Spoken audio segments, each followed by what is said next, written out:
You walk through a marble hallway where time feels thick like honey. The stones under your feet are smooth worn not just by footsteps, but by centuries of sighs, sandals, and superstition. It's early morning in ancient Rome, but no one is rushing. Even the wind seems to tiptoe. A villa ahead yawns open like a mouth arched, elegant, and strangely still. You pause. Somewhere in the atrium, water drips softly into a basin. You hear it, one drop at a time, like a clock learning how to count. The owner of this home, a senator with a fondness for figs and philosophy, hasn't risen yet, but his house has. The marble statues guarding the entrance stoic and sleepy-eyed, watch as you drift in with the quiet confidence of someone who doesn't need to knock. You pass a sleeping dog with its tail twitching like it's chasing dreams. You nod, because dreams are important here, and so is Yawning. You probably won't make it through this day. Don't take it personally. Not many do. Between incense smoke, sun-warmed columns, and the ever-present hum of mysterious beliefs, sleep might win, and honestly, that's fine. It's kind of the point. Romans, you see, had a peculiar relationship with yawns, not just as signs of boredom or sleepiness, but as cracks in the spiritual world. Little doorways that opened when no one was watching. Some thought yawns let out pieces of the soul. Others feared they invited something else in, ghosts, spirits, echoes of ancestors with unfinished business and a flair for drama. And so, they covered their mouths, not out of manners, but defense. A yawn, unguarded, was an invitation, and Roman life was full of invisible guests, just waiting for one. Now let's ease into tonight's journey. You turn into the peristyle garden where lavender bushes sway in place like they're nodding off. Let's begin.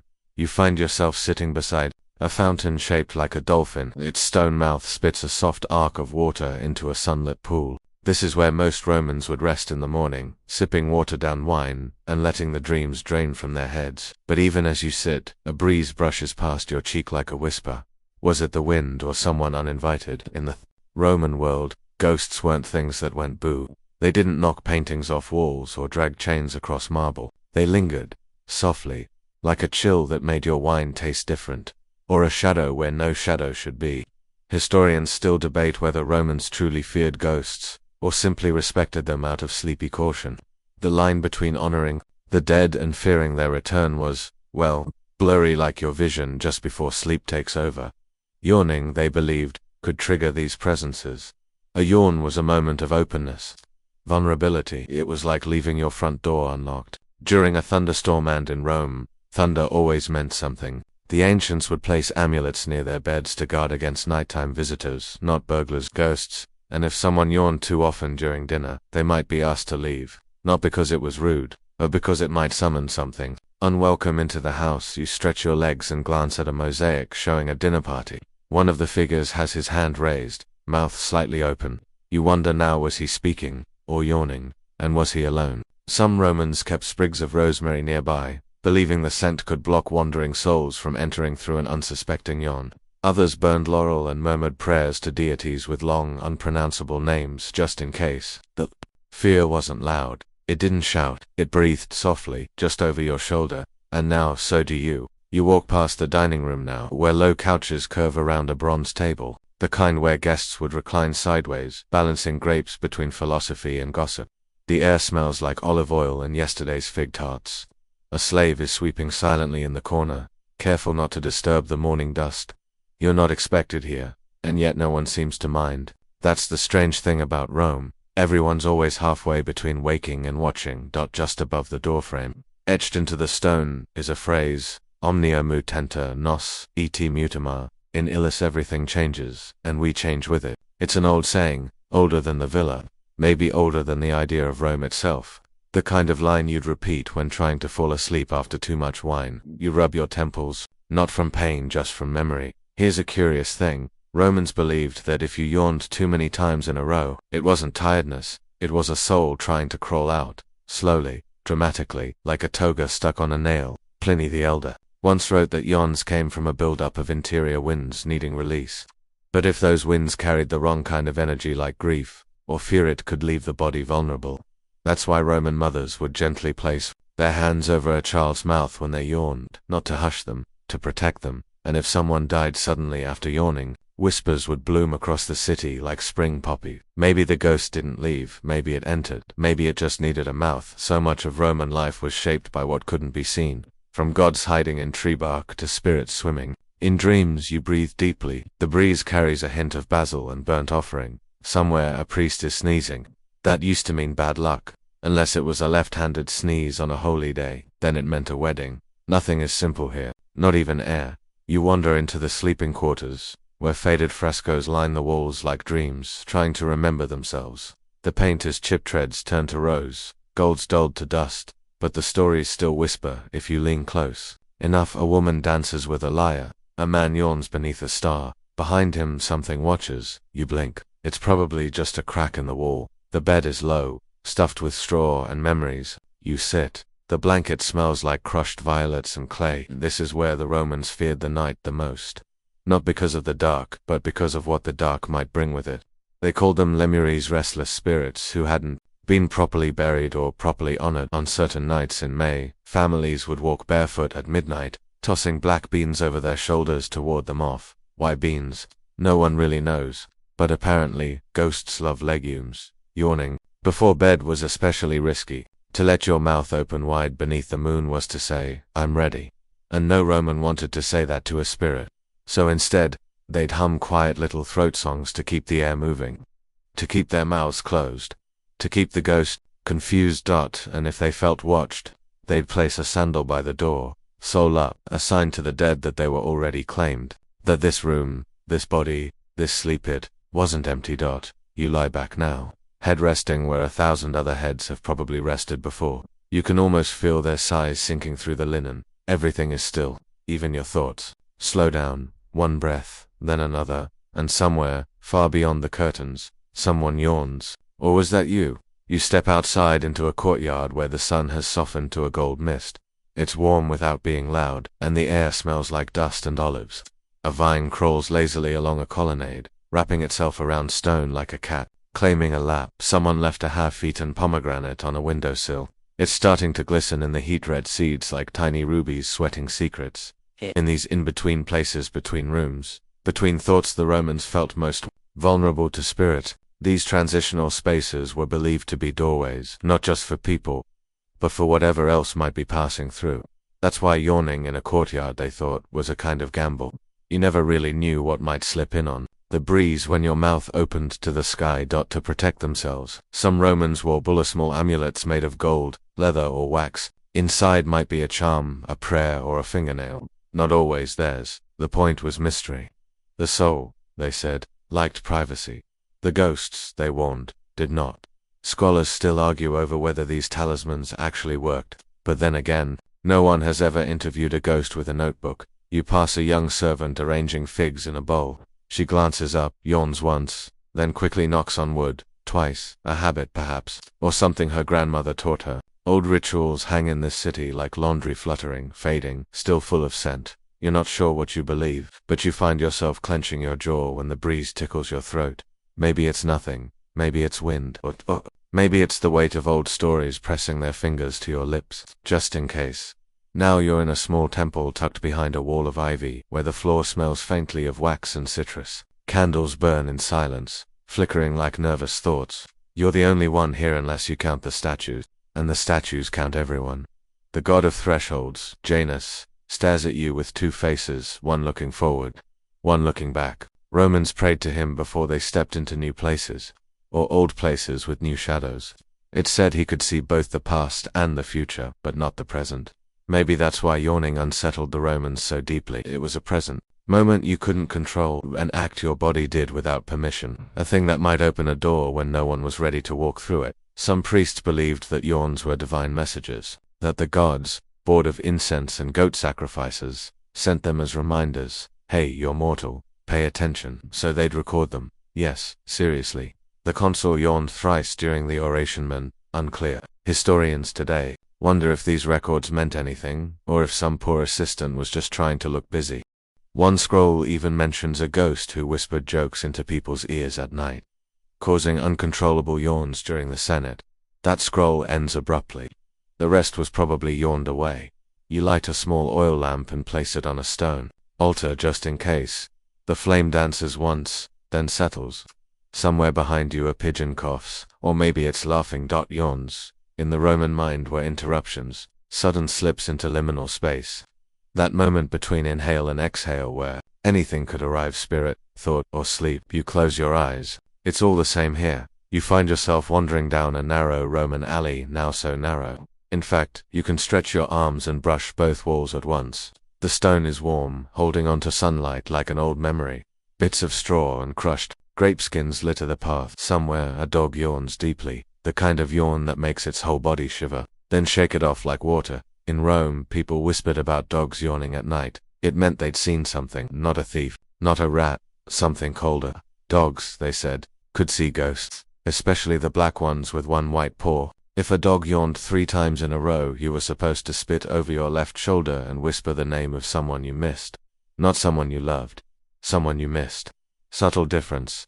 A woman above you leans from a balcony and empties a bucket of bathwater into the alley. It steams slightly, perfumed with lavender and, curiously, fennel. That was believed to ward off nocturnal spirits that visited sleepers and made them talk in their dreams. Some even said these spirits caused yawns in the daytime, trying to pull you into early slumber, where they could climb into your lungs and stretch out. You duck under a hanging sheet. The fabric is soft and cool against your face, smelling of ash and thyme. It flutters slightly behind you, like a curtain pulled closed on a stage. You're starting to feel drowsy, not tired, just slower, as if your body understands that history isn't in a rush, so why should you be? Somewhere behind a shutter someone sneezes, twice a good omen, unless it's raining, which it isn't yet. In Rome, even the weather liked to wait its turn. You step into a quiet atrium now. It's empty except for a trickling fountain in the center and a large mosaic of Neptune underfoot. His beard looks like waves. His eyes seem to follow you.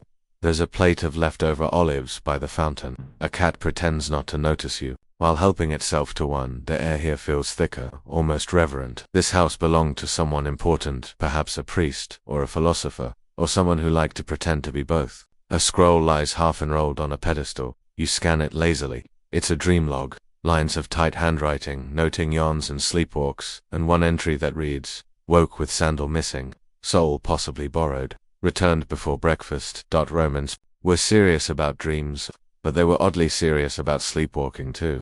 If someone yawned before sleepwalking, it was believed a lava mischievous household spirit had borrowed their feet for a short journey. If they returned unharmed, you left out honey. If they didn't, you burned lavender and pretended it never happened. Even Cicero wrote that most sleepwalkers were just confused poets, seeking verses in the void. You sit by the fountain. Its rhythm is hypnotic, like someone humming a lullaby through stone. The cat yawns now, long and slow, then stretches. With ancient pride, you follow suit. A small yawn caught between thought and breath. You cover your mouth, just in case. Someone walks past in the hallway, sandals soft on marble. You don't turn to look. They don't turn to see you. Not everything in Rome needs a witness. You lean back. The ceiling above you is painted with stars. One is missing, a point, or maybe it's just winking. Now you're in the public baths, but it's late, and everyone's gone. The marble floor still glistens with droplets, and warm mist hangs like soft silk around your shoulders. A lone towel has been folded carefully on a bench, as if someone might still return, but no one does. Romans believed yawning after bathing was dangerous, not physically, of course, but spiritually. When your pores were open, so was your soul, and a yawn, they said, might let something in or something out. So bathers would often mutter a quick spell after stepping into the cold plunge. Spirit behind, wait outside. Some even drew little eyes on their towels, as if to ward off invisible hands. Steam curls along the stone arches like lazy vines. Somewhere in the distance, a flute plays, or maybe that's just the echo of dripping water bouncing through tunnels. It's hard to tell in this haze. You sink onto a ledge by the frigidarium, toes just touching the pool. The water is black glass, still and unreadable. A statue of Hygitha, goddess of health, watches over you from the corner. One hand holds a bowl, the other a snake. She looks thoughtful, as if trying to remember whether she left something. Simmering on the stove, scholars debate whether Romans truly believed yawns released bad air, or if it was just a poetic way of explaining the post-bath days. Either way, no one yawned near a shrine. It was considered impolite, as if the gods might mistake it for boredom. You stretch your legs and breathe in the warmth. The air smells of pine, resin, and faint charcoal. You yawn without meaning to, and immediately touch your chest. Out of respect, or superstition, it's getting harder to tell the difference. You exit the baths and walk toward the edge of the city. The streets are nearly empty now, only a few. Lamps flicker behind shutters, and the wind carries smells of stale bread and yesterday's wine. You pass a bakery where the oven still glows softly. Someone forgot to shut the door, or maybe they meant to leave it open for the ghosts, who also like the smell of warm crust. In this part of Rome, people kept wind chimes made of bones. Tiny bird bones, mostly, hung near windows. They were meant to scare away spirits attracted by yawning on clink of those chimes, and the ghosts would forget what they came for. That's the idea, anyway. Whether it worked or not, no one ever admitted to removing the chimes.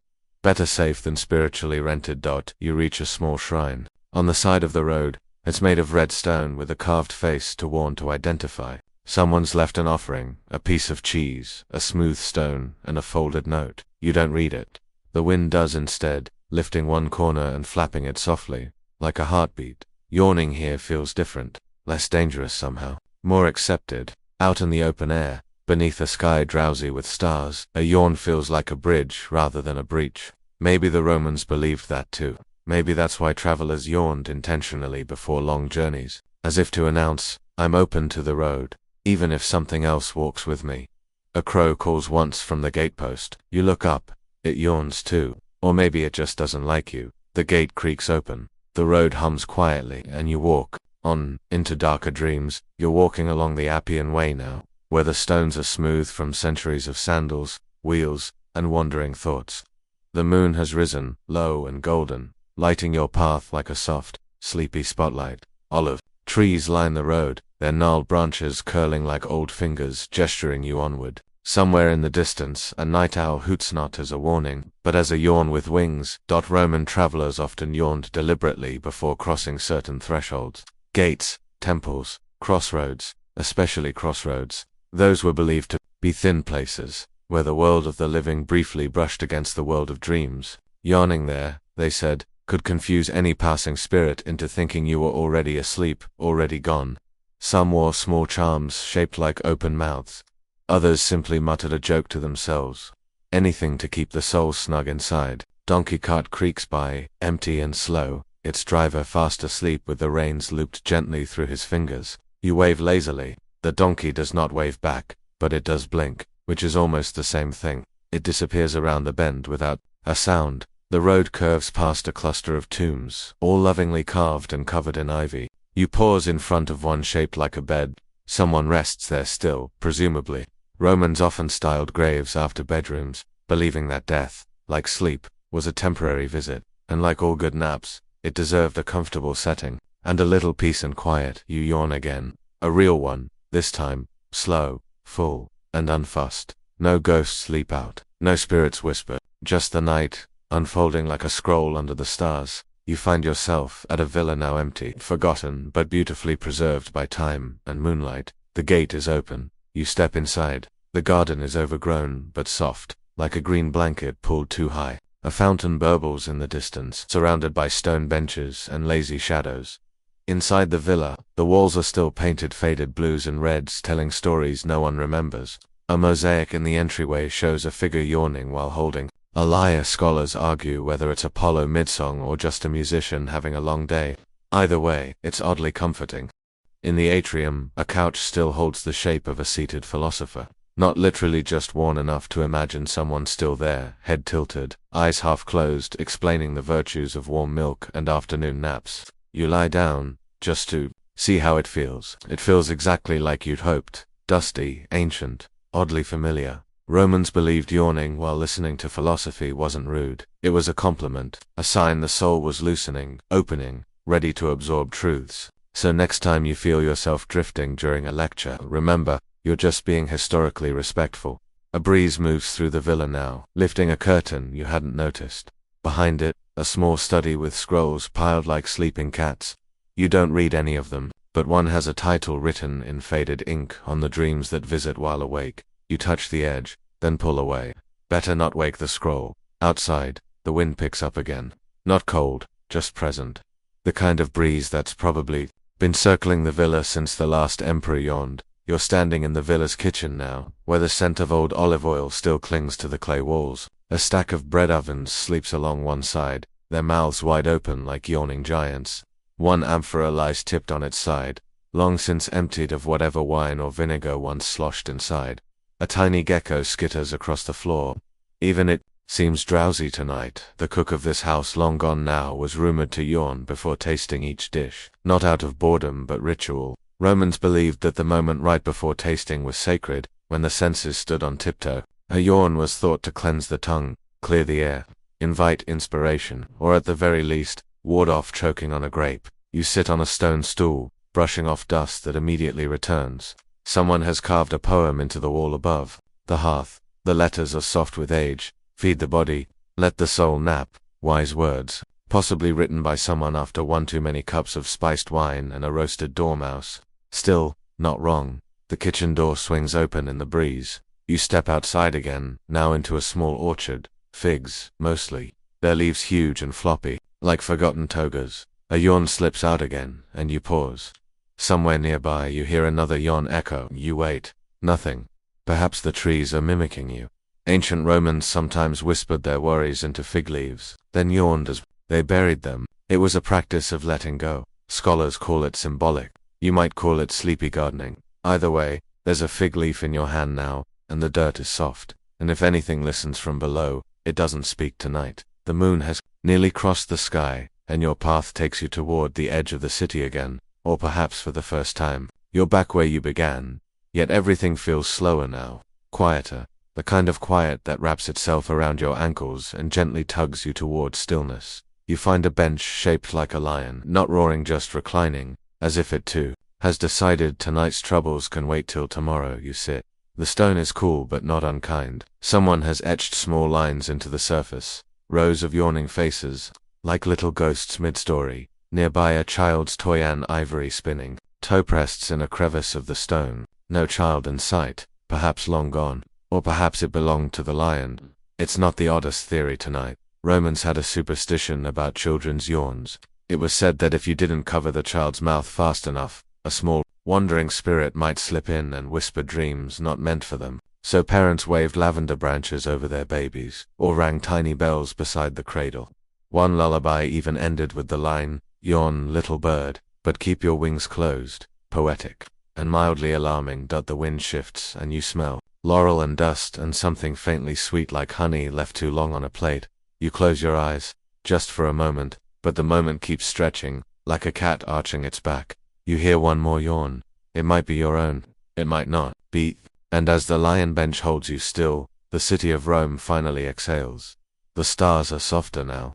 They blink slower, as if they too have tired of holding the sky together. You find yourself lying on a rooftop or perhaps a hill just high enough to feel above it all. Rome hums below you, low, warm, ancient, like a lullaby hummed in a language only stone remembers. There's an old superstition that when a person yawns under starlight, their dreams float upward to join the constellations.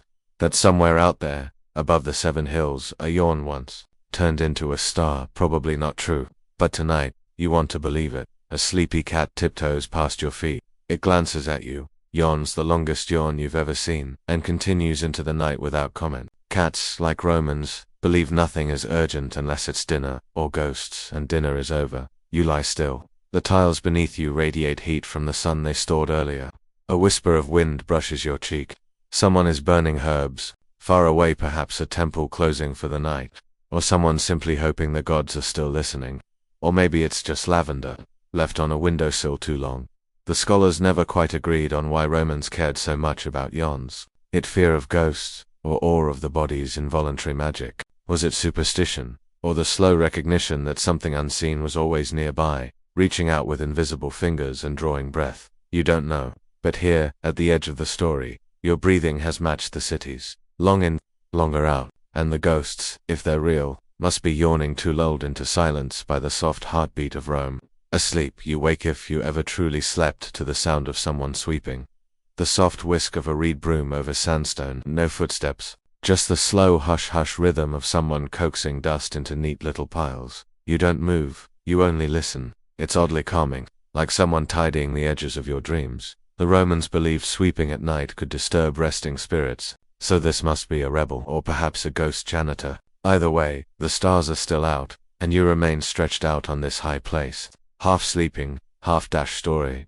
As the sweeping fades, your eyes settle on the outline of a public bathhouse. Not the grand kind, this one's smaller, quieter, meant for regular folks, the kind who paid a coin, wrapped their belongings in a linen bundle, and traded sweat for gossip. Inside, steam still lingers in the air like breath that forgot to leave. You drift closer. Inside, it's empty now. Just columns and fog and the echo of old sandals.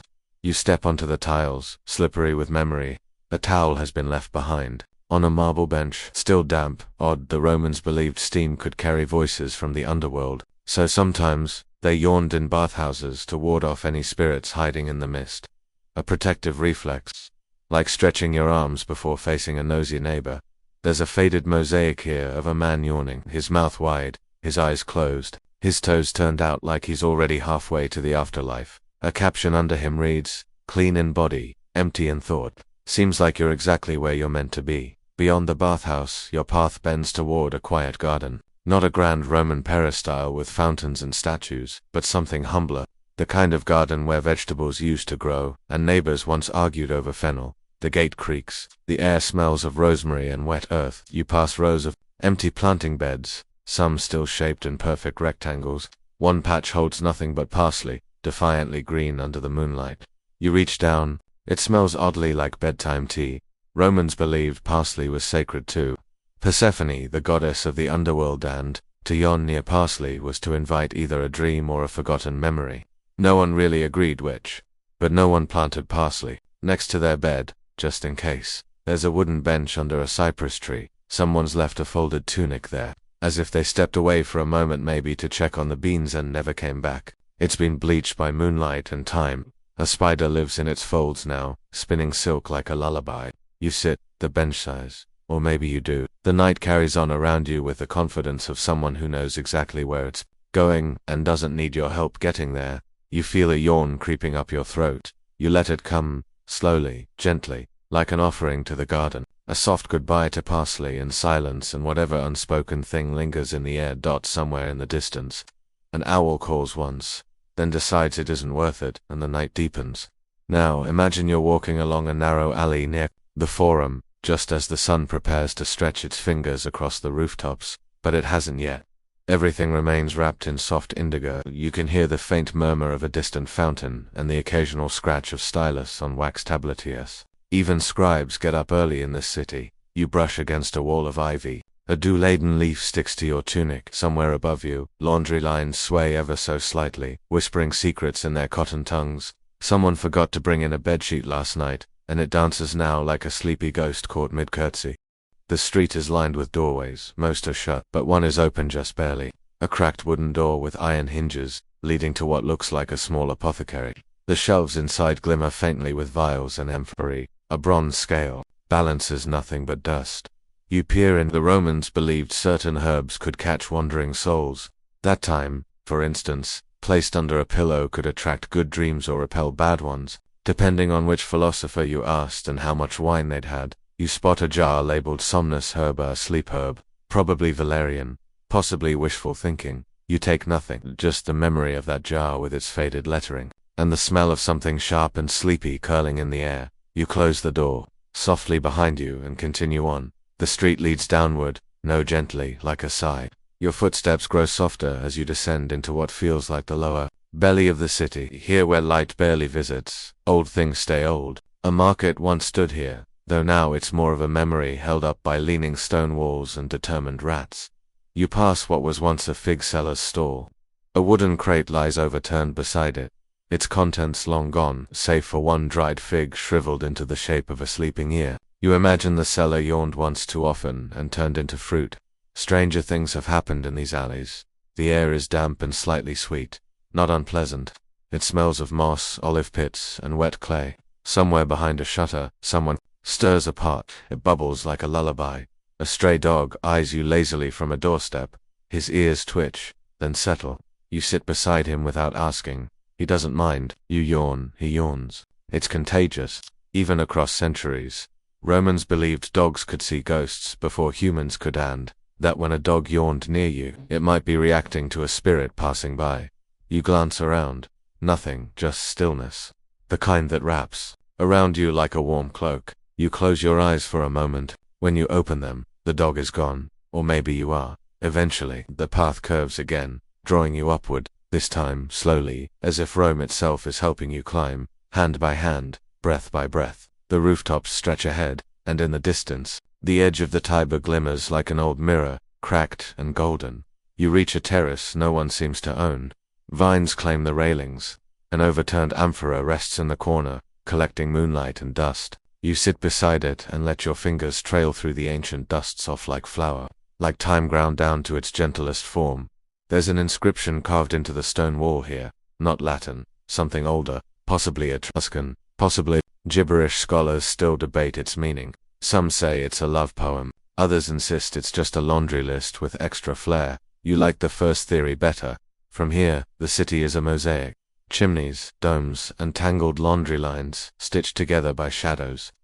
The wind carries a familiar sound, a whisper of yawns echoing across tiles. Maybe it's real, maybe it's just memory. Maybe there are other dreamers on other rooftops, caught in the same ancient breath. You lie back, let the world tilt. Let the amphora whisper nonsense beside you. Rome is quiet now, full but not heavy, and the ghosts, they're all asleep, just like you should be. A soft breeze nudges you awake, or perhaps just to a lighter sleep. It carries the scent of almonds and faint laughter. You follow it, stepping carefully across rooftops until you find a slanted tile path leading down toward a small courtyard. In its center stands an olive tree, gnarled and half-leaning like it's been listening in on conversations for centuries. Courtyard seems forgotten. A water basin has gone still. An old pair of sandals rests at its edge, neatly placed side by side. Someone left them there on purpose, someone who wanted to walk barefoot into whatever came next. The Romans believed that yawning barefoot in nature opened your soul, but only in a good way, as long as no one was watching. If someone did see it, the spell broke and your soul might wander for days before returning. So here, alone with an olive tree and the memory of sandals, you're safe. You yawn. The tree doesn't mind. You sit on a low stone bench, warmed by leftover heat from the sun. It feels like someone else's nap lives here. You borrow it, just for a while. Above, the sky begins to shift from indigo to a muted lavender.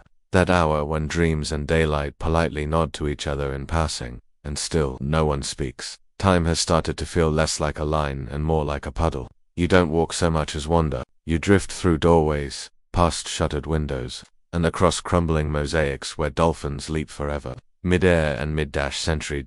You find yourself in what was once a dining room. Not for nobility, this was a place where workers might eat lentils, drink sour wine, and debate whether yawning during a speech meant the gods were bored. The table still stands, just barely. There's a clay plate with the imprint of where olives once rested. You run your fingers over it. There's no food, but your mouth tastes faintly of salt and thyme. Someone's carved a tiny face into the wall. It's smiling, or sneezing, hard to tell. Historians still debate whether Romans truly thought yawning could summon ghosts or if it was a poetic metaphor for forgetfulness, for souls briefly stepping away to stretch. You lean against the doorway now, gazing at the empty room. The light has turned golden, as if the gods forgot to dim the lamp. You breathe in deeply. Another yawn escapes you, and it curls into the air like incense. You swear you see it take shape just for a second. Then it's gone. You arrive at the edge of the city. Rome ends not with a gate, but with a shrug. A quiet field opens ahead. Tall grass sways, brushing against the hem of history. Here no temples, no statues, just stillness, and a lone wooden stool facing east. You sit on it. It creaks in welcome. The ground is warm beneath your feet, soft as woven wool. A fig tree offers one last fruit, dried, sweet, and oddly shaped like an ear. Again the horizon blushes. The world holds its breath. The Romans used to say that the best dreams came just before waking, that when the soul had wandered far enough and decided to return, it would bring back a gift, a phrase, a picture, a whisper. You feel yours returning now, not in a rush, just slowly, gently, like a yawn. You close your eyes and Rome falls asleep. With you, you're not sure if you're dreaming the field or if the field is dreaming you. The sky has settled into its final color, a pale silver, like the last breath of moonlight before it gives the world back to the sun. Beneath you, the wooden stool groans ever so slightly. It's tired too.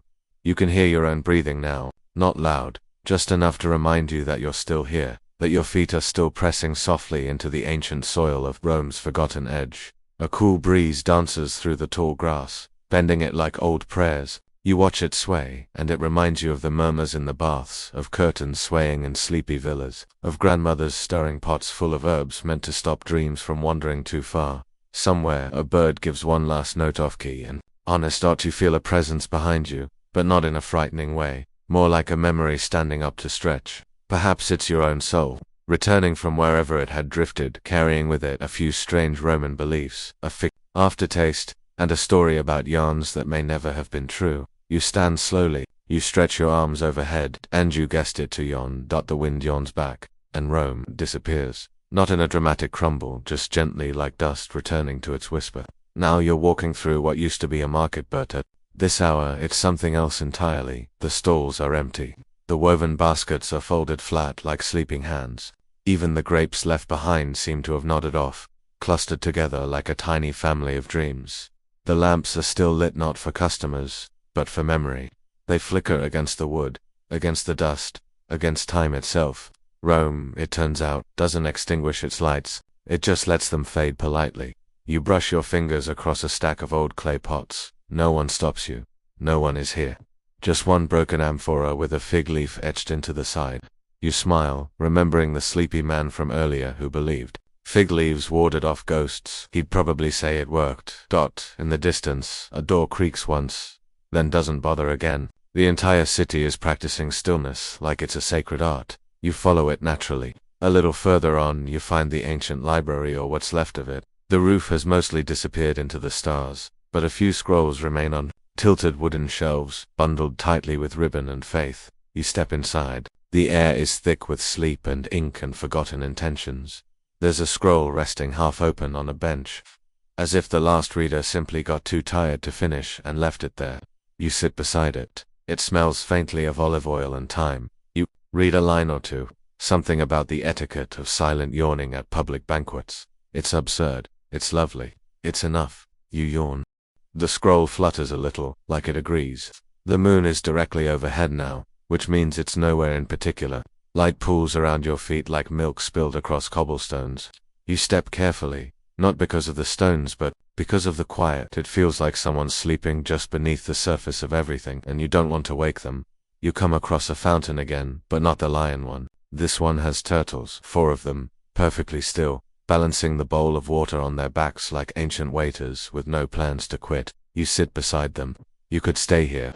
You almost do, but the breeze nudges you onward, whispering with that same dry humor. It's bedtime, not retirement. You rise. The final street appears like a thought you forgot you had. It's narrow, not out of design, but because the buildings have leaned into each other like old friends after a long night. You walk between them. Your shoulders nearly brush. Both walls, there's a tiny window overhead with a candle still flickering. Someone forgot to blow it out, or maybe they left it for you. You pause under it. The light flickers across your face. You close your eyes. It flickers across your eyelids. You whisper thank you, to the candle, to the night, to whatever Roman silence carried you here. It doesn't respond. That's how you know it's real. You're here, not sure where here is, but it feels final, and soft, and earned.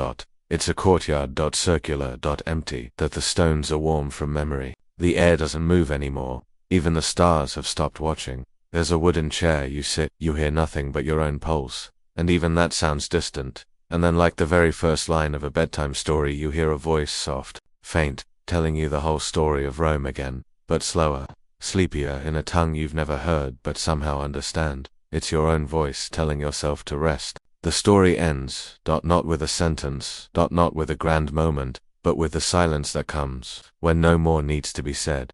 You let your eyes close, not because you must, but because you've seen enough.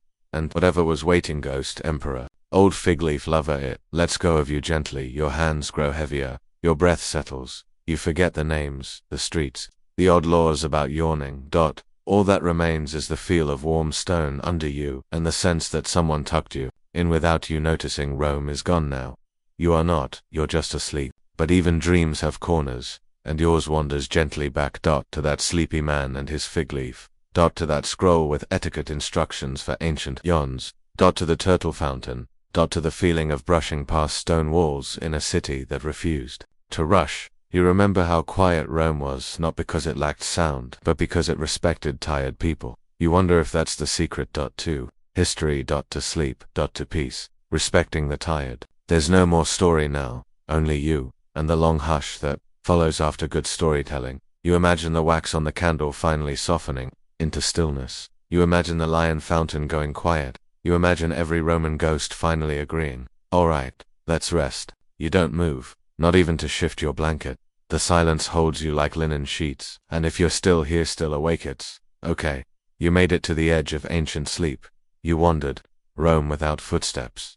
You listened to ghosts. Without fear, you learned that yawning wasn't just about tiredness, but about invitation. The body saying, let's pause here. So pause here. Don't go anywhere else just yet. There's nowhere better than this moment. Just air. And breath. And an empire of silence.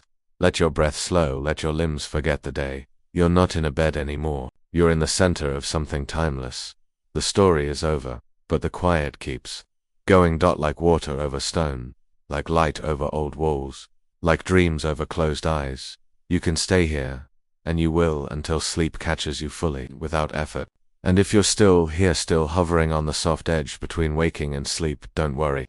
The story has already tucked you in. Everything you've wandered through tonight, the fig leaves, the yawns, the ghost believers, the silent fountains and the scrolls that fluttered from forgotten shelves, was only ever meant to lead you to this, a space in your body where stillness lives, a kind of ancient hush that hums deeper than thought. You're not awake anymore, not really. Not in the way the sun demands or the clocks require. You're somewhere below that now. Under the soil of memory. Beneath the echo of footsteps, long vanished. You're still lying on that old Roman bench, maybe. Or maybe it's become a bed again. Maybe you're no longer anywhere at all, just floating slowly through the marble corridors of sleep. The candle in the window above you has finally gone out. Not from wind, but because it knew you didn't need it anymore. Even the ghosts have gone quiet, their stories all whispered out. They too have laid down their burdens, their regrets, their repetitions, their restless wanderings, and joined you in that sweet stillness Rome was always best at, the reverence for rest. And though time ticks on outside, and the world hums with its endless doing, you, dear traveler, are perfectly still, unmoving, unbothered, unreached by anything that cannot whisper. You are not thinking about tomorrow, not negotiating with plans or pressing to-do lists or people who tug at your heart like heavy curtains. You are not searching for the next line in the story, because the story is done. And this is the silence that earns its own ending. And in this silence, you begin to feel something strange and beautiful. The sensation that you are not alone, not in the noisy way of crowds, but in the sacred way of being deeply watched by stillness itself. Sleep is not coming for you like a thief in the night. It is arriving like a soft procession, like music played in reverse, like a lullaby hummed by the stones of ancient streets. You don't have to try anymore. You don't have to earn your rest. Your breath, now, is slower than thought. Your chest rises like fog, falls like feathers.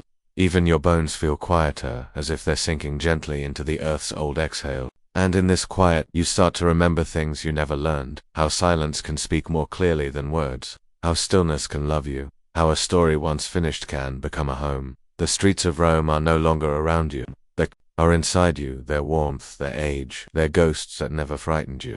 They're folded gently into your heartbeat, each pulse a footstep through marble and moonlight. And somewhere far away, or maybe just behind your eyes, a yawn is forming, not out of boredom, but out of release. The final act of the body surrendering to the soul's request. Let us rest now. No more footsteps. No more remembering. Number more needing just this. Just sleep. The kind that doesn't wait to take you. It simply arrives and sits beside you, like a friend you don't need to speak to. So let go. Let yourself tumble softly downward into that velvet dark, where dreams are not made, but found. Let yourself drift like a fig leaf on still water, held without effort, quiet without reason. You've made it. All the way to the edge of forgetting.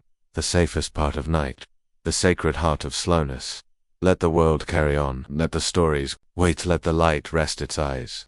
And you, sweet wanderer of ancient sleep, rest too. You've earned nothing, and that is exactly enough. And now there is no street left to walk. There is no fountain to gaze into. No scroll to unroll. No sleepy merchant left to nod at you through the blur of candlelight. You have reached that part of the night where everything loses shape, and in losing it, becomes perfect. The architecture dissolves first. Those towering marble columns that once held up empires now melt quietly into the darkness, like ice retreating into ocean. Then go the doors, the alleys, the fig leaves, the lion fountains, each fading like the last line of a poem you've memorized and no longer need to repeat. Even time lets go of you now. There is no next. There is no before. There is only the long, slow exhale of the universe folding into itself, and somewhere in that breath you are folded too. You become part of it. Not a guest anymore, not a traveler in borrowed sandals or a curious listener tracing ancient myths, but something quieter. You are the hush itself, the space between, the footsteps, the stillness behind the yawn. You are not thinking of Romans or ghosts or forgotten laws. You're not even thinking at all. Your thoughts are resting now, lined up like sandals beside a bed, unnecessary for where you're going. If this were a dream, it would not have a plot. It would simply be a sensation, a weightless floating, a quiet recognition, like when two people look at each other and know they are both too tired to speak, so they don't, but they feel more connected than ever.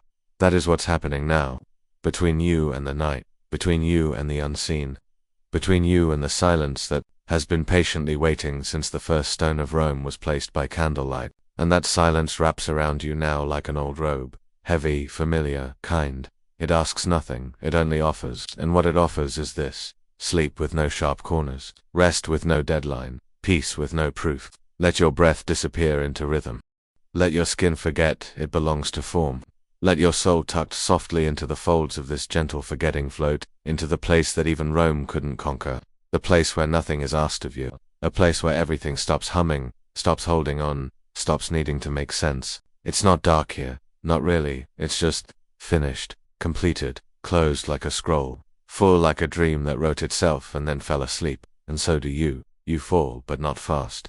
You descend like a candle burns out slow, glowing, sacred. You fall the way a fig drops from its tree ripe, without resistance, grateful. You fall into the quietest part of the night, and when you land, you don't even notice, because you're already gone. Not in the way people fear, but in the way every soul secretly hopes, fully held, fully invisible, fully home.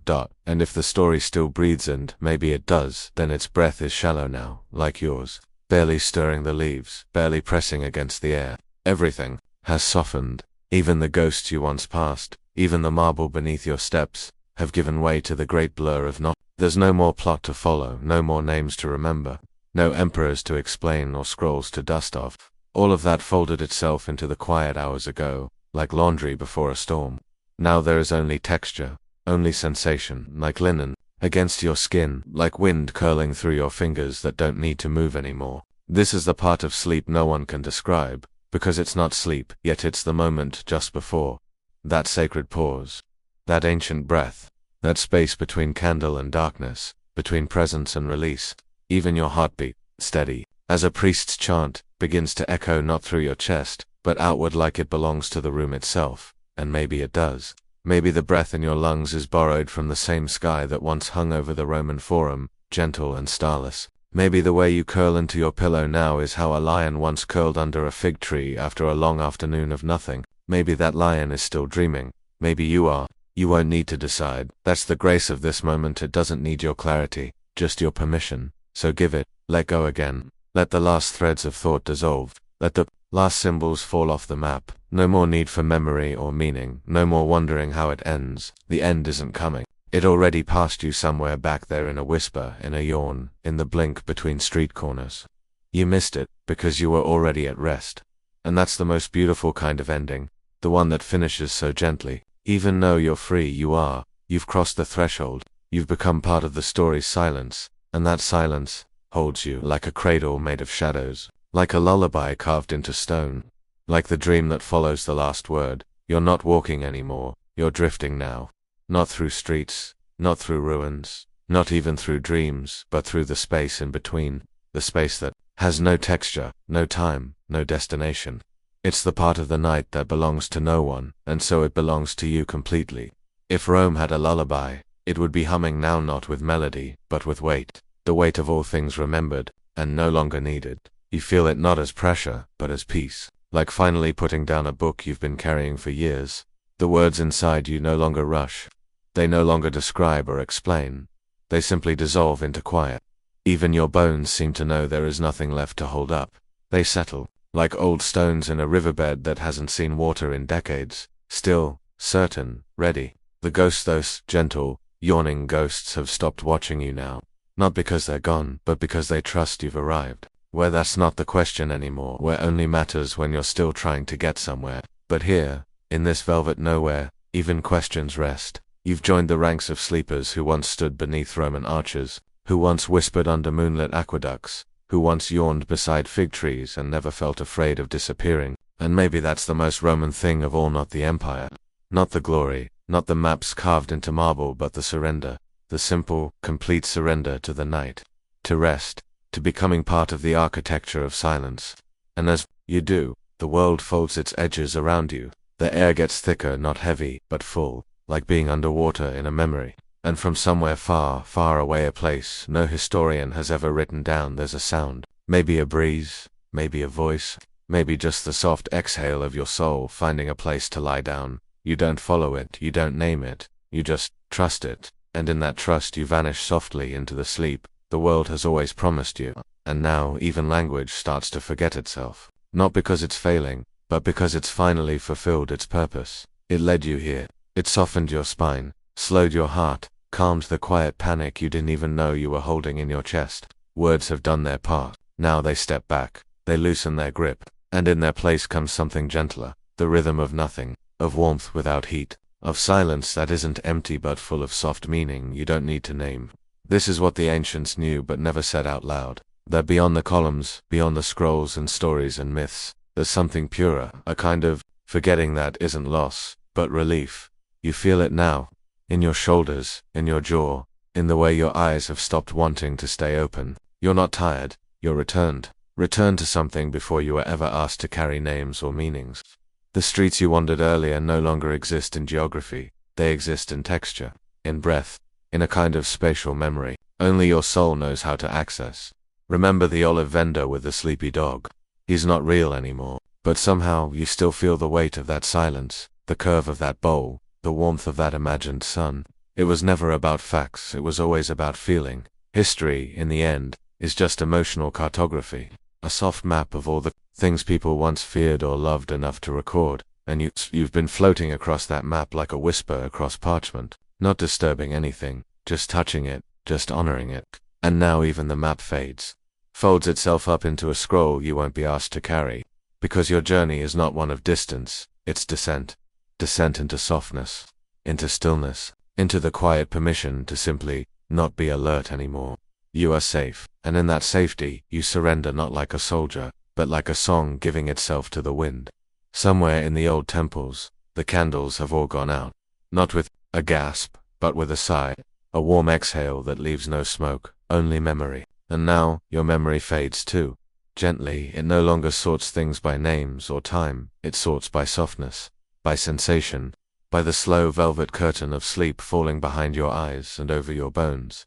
This was never a story, not really, it was a spell, a lullaby dressed as history, a quiet pact between the present and the past that says, let go now. You've listened long enough, you've stayed upright long enough, you've asked enough questions, you've walked through enough stone and time. Now it's your turn to disappear, not from life, but from weight, from noise, from edges. You are melting, like candle wax into earth, like a forgotten god into myth. And if your breath has grown slower, it's because you're finally in rhythm with something older than Rome, something older than language, something that doesn't need you to remember it, only to join it. Let it carry you now. Don't fight the drift. Don't open your eyes. The world behind them is no softer than the one you're in now. Stay here in this moment, in this nowhere, in this deep ancient hush. If the ghosts are still watching, they're smiling, not because they need you, but because they recognize you. You are one of them now, not dead, but free. Free from tension. Free from questions. Free from waking. You are a ghost of your waking self, floating gently through the cradle of time. You are a thought undone, a name unsaid, a dream unburdened, and somewhere, someone is whispering a final line. Maybe it's a prayer, maybe it's your own voice, maybe it's the city itself. Sleep now, it says. There is nothing left to carry, and you don't argue, you don't resist. You obey not from duty, but from delight. Sleep is not coming. It's already here, wrapped around you like silk soaked in starlight. And just before you vanish completely, one final yawn moves through you, not because you're tired, but because your soul is stretching, and after that, there is no more script. There is only this, peace, without proof. And if you're still here somehow half asleep, but listening, then you've passed the final threshold. Not of history, but of holding on. You've let go of every edge the world asked you to grip. The door behind you, the one that once led to streets and empires and curious facts, is gone now. Not slammed shut, just faded, like chalk in the rain. You are no longer visiting Rome. You are no longer walking its forums or reading its marble names. You are inside something even older than the city. You're inside the breath between moments, the echo between two forgotten prayers. The night doesn't press on you, it welcomes you. You are wrapped now in the same quiet that once surrounded emperors on their last night, the same hush that tucked in soldiers before their first campaign, the same darkness that drifted over children in villas, in huts, in tents, beneath unbordered stars. The same pause that held the space after a philosopher asked a question before anyone dared to answer. That pause is endless now. It becomes your breath, your heartbeat. Your body, barely there, knows it is allowed to soften fully. You're not holding your jaw. You're not listening with effort. You're just here, and maybe you aren't even here. Maybe you're part of the floor now, part of the dusk itself. You remember that yawning senator from earlier, the one who half believed ghosts could enter through the mouth? Well, you're the ghost now, and no one's afraid. You've become the gentlest thing in the world. Not a presence, not a thought, just a soft ripple in the fabric of history, barely noticeable, but infinite in kindness. And if someone else were lying next to you right now, half awake, half gone, they might feel that ripple. They might feel safer, calmer, like something ancient had brushed past them with no agenda, no sound, no name. You are no longer learning. You're dissolving into understanding. The kind that can't be put into words, but can be worn in the bones. The kind of knowing that children are born with and adults forget. That birds remember when they fly the same route their ancestors did. That trees hold in their rings without ever speaking. That ghosts know, even when no one believes in them anymore. That knowing is inside you now. It isn't a fact. It isn't even a story. It's a silence you can trust. It says, there is nowhere else to go. And for the first time in days, years, maybe lifetimes, you believe that. You accept that. The ghosts are gone now, not vanished, just satisfied. Your job is done. You made it through the yawns and myths and half-truths, through the strange laws and sillier punishments, through fig-scented alleys and windy aqueducts, through candles and sandals and names you didn't know how to pronounce but loved anyway. You made it through the story without needing to remember every step. Because this wasn't a story, not really. It was a gentle folding of time, a soft way of saying you don't need to know everything to rest. You don't need to finish everything to be finished. You just need to be willing to stop gripping the moment. Let it slide off your shoulders like a heavy cloak in summer. Let it fall away. Let the questions fall away too. What year was it? Who ruled? Did the ghosts ever come back? Doesn't matter. What matters is this: you gave yourself time to listen, to drift, to yawn on purpose. You honored the old world the only way it ever asked to be honored, not with monuments, but with attention, with stillness, with the kind of silence that feels like a gift. And now that silence has given something back, a kind of freedom no empire could ever offer. And as the very last lantern dims in this imagined Rome, as the last whisper curls upward and disappears into the dark rafters of an old bathhouse or a temple, or maybe your own ceiling, you are already asleep. And if you're not, then stay. Don't move. Don't try to think your way out. Let the script go on without you. Let it keep rambling to itself like an old friend who doesn't mind if you stopped listening 2 minutes ago. That's what it's here for. Not to teach, not to demand, but to stay with you until the moment you forget it's even here.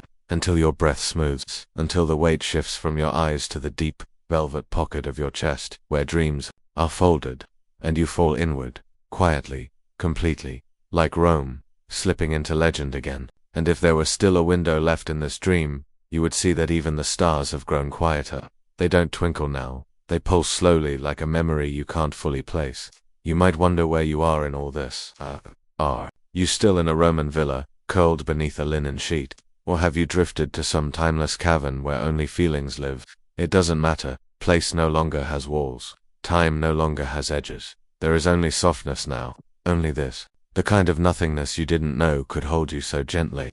Your breath is the only architecture that remains. In, out, not shallow, not deep, just enough to keep you somewhere between the echo of a story and the warmth of having once been held. Every historical name you heard earlier, Augustus, Cicero, Livy, has turned to sand now.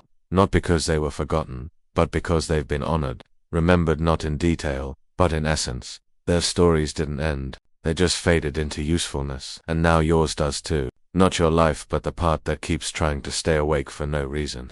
That tired little soldier in your mind who keeps watch long after the war has ended. He finally puts down the sword, finally lets go, and that release, that's the real yawn, the one your soul has been holding back for decades. The kind of yawn that feels like surrender and salvation all at once. You feel it now, don't you? That stretch in the soul, that gentle ache of unraveling. You're no longer a person listening to a story. You are the breath between sentences. You are the pause between centuries. You are the silence in the marble's memory.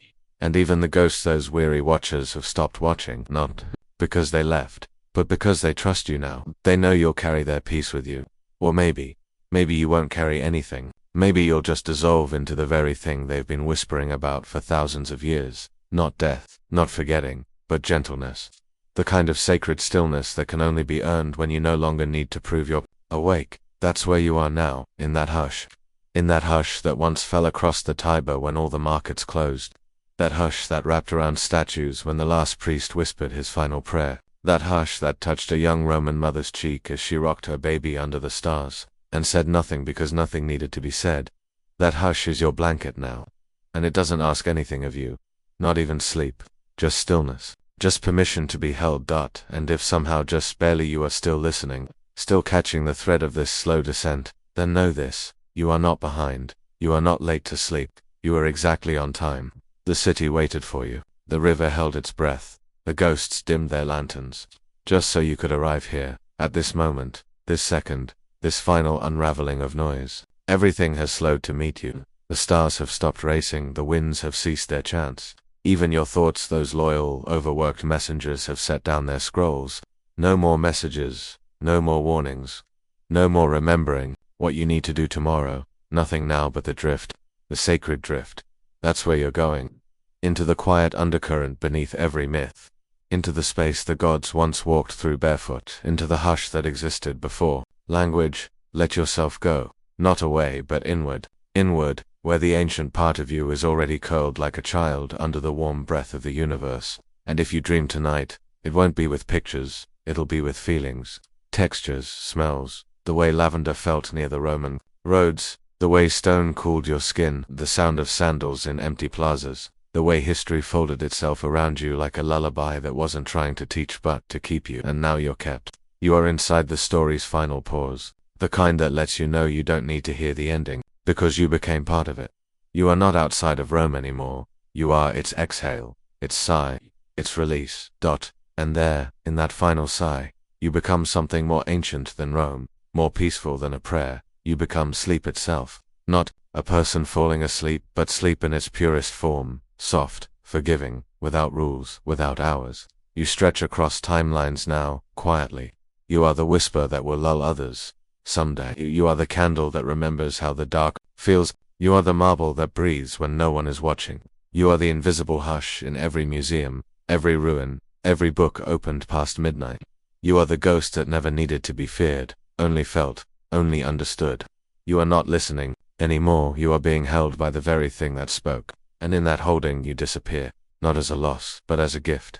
The greatest gift Rome ever gave. Not roads, not laws, not battles, but silence. Sweet, uninterrupted, complete silence. There's a moment right before true sleep when you stop remembering what came before. The names blur, the places dissolve. Even the images grow soft around the edges like fabric left out in the sun too long. You've reached that moment now. The Romans called it limen, the threshold. A doorway between worlds where your body doesn't quite belong to time anymore. And neither do your thoughts. They float now, like ash from a candle wick, long gone cold. You aren't chasing the story, you're letting it come to you. And it's slower now, not because there's less to say, but because what's left to say doesn't need words. Just presence, just breath. A single exhale that once belonged to a child in Pompeii wrapped in a warm cloak, staring into the fire. That same breath belongs to you now. You're that child. Or maybe the fire, or maybe both. And as the embers settle, so do you, sinking, softening, melting into this story. Not as an audience, but as part of the furniture of history itself. You're not watching Rome anymore. You are Rome, the quiet part, the forgotten part, The gentle, necessary part no textbook ever honors, but sleep does, and so do we. Even the ghosts have fallen asleep now. The haunted halls are no longer haunted. They're hollowed out in the kindest way, like a shell you press to your ear to hear what the sea used to say. Your body listens now, not for sound, but for memory. Memory that isn't yours, but feels like it might have been. You feel the cool mosaic floor beneath your bare feet. You feel the linen on your shoulder. You feel the scent of olive oil and dust. And yet, you don't remember it. You are it. The way dreams sometimes make you, the lamp, the cat, the whole house. And still, it makes sense. That's what this is. Not a lesson, not a documentary, but a return. A safe return to something wordless. Sleep doesn't ask you to know the facts. It only asks you to feel the feeling beneath them. The soft, sacred boredom of peace. Time, by now, has forgotten itself. The Roman calendar no longer ticks. The stars above the forum have frozen in their orbits, not as punishment, but as a favor. So you can rest without missing anything. So you can yawn without guilt. So your eyelids, heavy as temple stones, can close gently, one by one. First your left eye, then your right. Or maybe they're already closed. You wouldn't know. Because you're not inside your body anymore. You're inside something older. Older than names. Older than worries. Older even than fear. And in this oldness there is calm. The kind of calm that once wrapped around shepherds in the hills outside the city. The kind of calm only the night understands. The kind of calm that says, you've done enough. You've listened enough.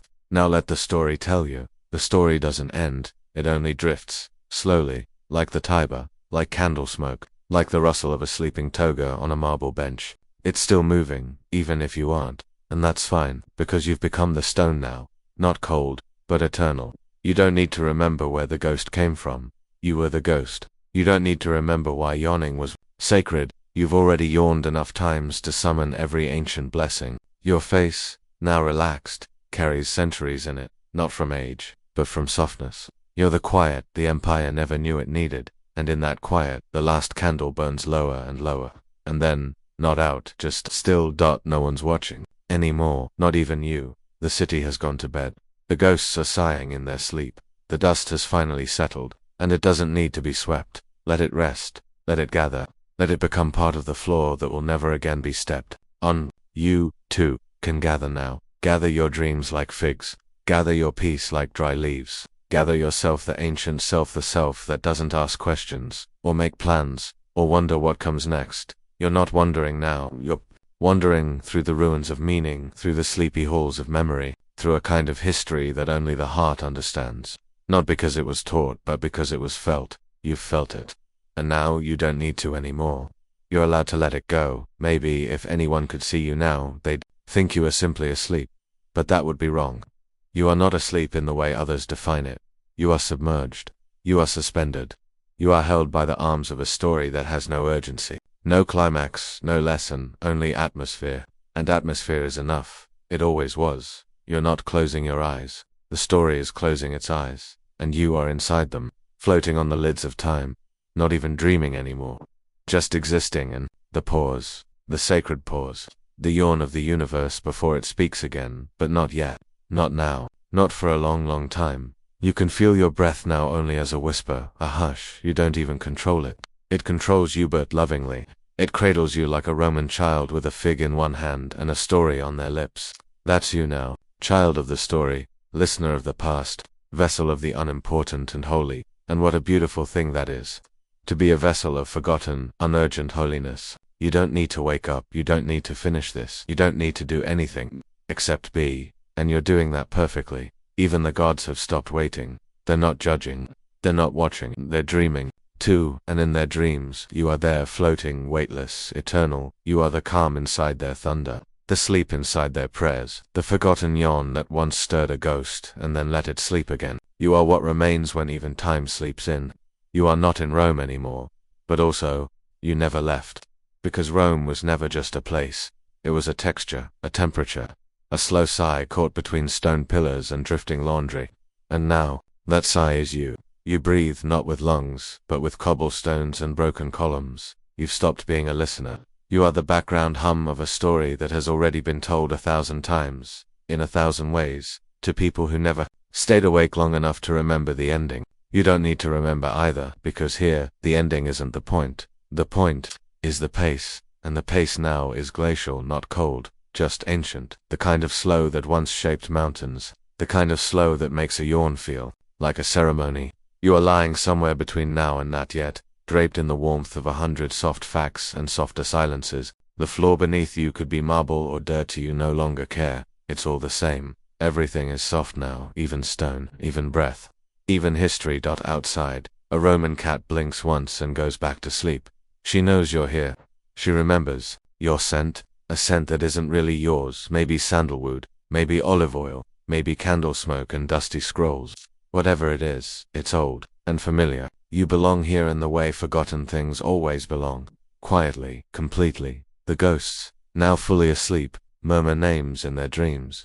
Names of people who yawned once and claimed to see a spirit. Maybe they did. Maybe it was just the wind. Or maybe it was the future yawning back at them. You are that yawn now. That pause between belief and doubt. And in that pause there is peace. Far away. Or maybe close. A Roman poet stirs in bed, mumbles a half-line of a poem he'll forget by morning. It's about you, the listener who never interrupts. You, the presence who receives everything and asks for nothing. You who never demands meaning, just feeling, just the rhythm of words, slowing down like a cart losing speed on an empty road. And you're there too. That road, that cart, the silence. You might notice your thoughts now floating away like bits of wool snagged on rosemary bushes. Let them go. You don't need them. They'll find someone else to bother. You're not in the thinking business anymore. You're in the soft business, the warm half-dreaming, no-rush business. A citizen of sleep. Down a hallway in an unseen villa, a mosaic fades from view. A few blue tiles remain. One shows a fish. The fish has a slight smile. You might too. That's fine. You're allowed to smile here, no one will ask why. Smiles, like yawns, belong to ghosts now. And ghosts are kind. A servant somewhere forgets what he was doing mid-step. It doesn't matter. Time has loosened its grip on everyone. The water clock stopped hours ago, or was it years? You are not keeping track, because keeping track implies urgency, and urgency is illegal here. You're not wearing anything anymore. Or maybe you are, but it feels like nothing. Just comfort, just breath and fabric and stillness. Someone once said the best toga is sleep. You agree? You don't say it aloud, but your body understands. A child's wooden toy rolls under a couch and stays there for 2,000 years. It's still there, and you feel oddly at peace knowing that not everything needs to be found. Some things like thoughts or past selves are better left undisturbed. They become part of the soft layer of time, the layer you now float upon. The last sound you hear is not a voice, not even words, just a page turning, somewhere, gently. Like someone's reading the end of a story that never really began. Or maybe it began with your yawn, and now it's ending with your stillness. Your breath now belongs to history, but not in a dramatic, statue-worthy way. In a soft, Mathona scroll kind of way, barely there, but still beautiful. Still needed. Still noticed by whatever kind old gods remain. If there is a lesson in all this, and there isn't. But if their wit would be this. You are allowed to be unremarkable. You are allowed to be background. You are allowed to fade gently, like old paint on a wall that still warms in the sun. You are allowed to rest without purpose. Rest, then. Let the mosaics crumble. Let the toga wrinkle. Let the yawns stretch into hours. There is no shame in any of it. This was always the point. The story that doesn't ask for anything but your presence. And even that, you may release. The forum, once full of shouting, is now full of dreams, yours included. Your dream of olives, of sandals, of ghost stories whispered through yawns. You dream of not needing to know the difference between past and present, because here, there isn't one. Let go of your name. Let go of this channel. Let go of the need to hear the next line. It will come, or it won't. Either way, you're safe. You're wrapped in sleep's invisible blanket, one stitched with yawns and candle smoke, and the quiet applause of forgotten gods. A feather lands on a scroll. A single yawn stirs a curtain. A flicker of thought, and then nothing. Only you, only rest, only sleep, only roam. There is a field, just beyond the Roman road, one that no historian ever thought to name. There are no battles here, no kings, no glory. Just soft wind curling through long grass and the echo of sandals that were lost to time. You're walking there now, or maybe lying down, or maybe not even moving at all. You've become the field itself. You sway, but not because of wind, because of breath, and not even your own. Breath older than you, deeper than thought. Breath that remembers when the earth was young and nothing needed to be explained. The ghosts aren't speaking anymore. Not because they're gone, but because they're at peace. And peace, as you now understand, is not quiet. It's not the absence of noise. It's the presence of softness. It's the way a yawn opens the body without permission. It's the way a candle agrees to go out not from wind, but from surrender. You are that surrender now. You are the part of history that never needed to be told out loud. The part that was only meant to be felt in the chest, in the jaw, in the moment before sleep takes you completely. Even time is yawning now, stretching its arms, cracking its spine, deciding not to continue. You've joined it. You and time are no longer moving forward. You're spiraling, slowly, downward, inward, a soft circle with no edges, a memory loop made of linen and sandalwood. You smell it, you feel it, but you don't name it, because naming is for waking, and you are not there anymore. Beneath your fingers you feel something cool, stone perhaps, a mosaic. The Roman floor that once held the weight of senators and soldiers now holds only you, and it doesn't mind. You're lighter than history, softer than facts. You do not demand, you do not disturb, you simply exist. Like a piece of dust illuminated by firelight, dancing without effort, glowing for no one but the quiet. A single bird calls once in the distance, then silence again. Even the birds sleep here. You smile at that internally, perhaps, or maybe your lips move, who's to say? Nothing is being watched anymore. You are private now. You are sacred. You are where all the fallen yawns go to rest start, and all the forgotten conversations in Rome, the ones never written down, are whispering their way into your spine. You don't need to hear the words. You already know what they meant, because they weren't about emperors or battles. They were about dinner and warmth, and how good the figs tasted that year. That's all anyone really wants, and you already have it. Your breathing slows again. Not because you try to slow it, but because it no longer needs to be fast. There's nothing to prepare for, nothing to protect. Even your dreams have set down their swords. You're no longer dreaming of escape or love or success. You're dreaming of stillness. You're dreaming of Roman baths emptied at night, of a city finally asleep after centuries of noise. A child turns over in sleep in a stone villa, their fingers curling around nothing, but you know what they're reaching for. You've held it too. It's not a toy, not a scroll. It's something you can't name, a presence, a softness, a warmth that never fades because it was never made of fire. It was made of stories like this one, of nights like this one, of sighs that drifted up to the stars and stayed there. Even the stars have dimmed. For your sake, not vanished, just softened. Like they, too, are tired of shining for attention. Tonight, they shine for you alone, not brightly, just enough to guide your sleep forward, deeper, quieter.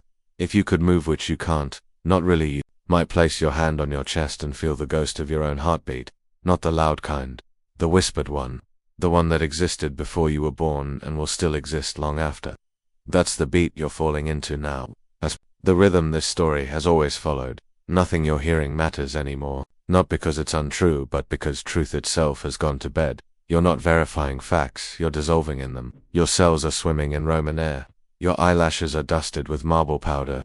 Your soul has tucked itself beneath a mosaic blanket of memory. You might see colors now behind your eyelids, not dramatic ones, just soft pulses, blues, ochres, a flicker of torchlight reflecting off a bronze statue's cheek, and then gone, and then back again. You don't follow it, you receive it. That's what this dream is now, a reception. You've opened a door to something gentle, and it has accepted your invitation. No doors are locked here, and no streets are dangerous. The alleys are empty, the rooftops are warm, and every window you pass in your dream offers a different kind of sleep. You can choose any of them. You can choose all of them. No one will mind. Sleep is generous in this city. And even the ghosts, the real ones, have stopped knocking. They sit on steps with their heads down, arms folded, mumbling lullabies to each other in languages no longer spoken. You understand every word, even though you couldn't repeat them, because they're not for speaking, they're for sinking.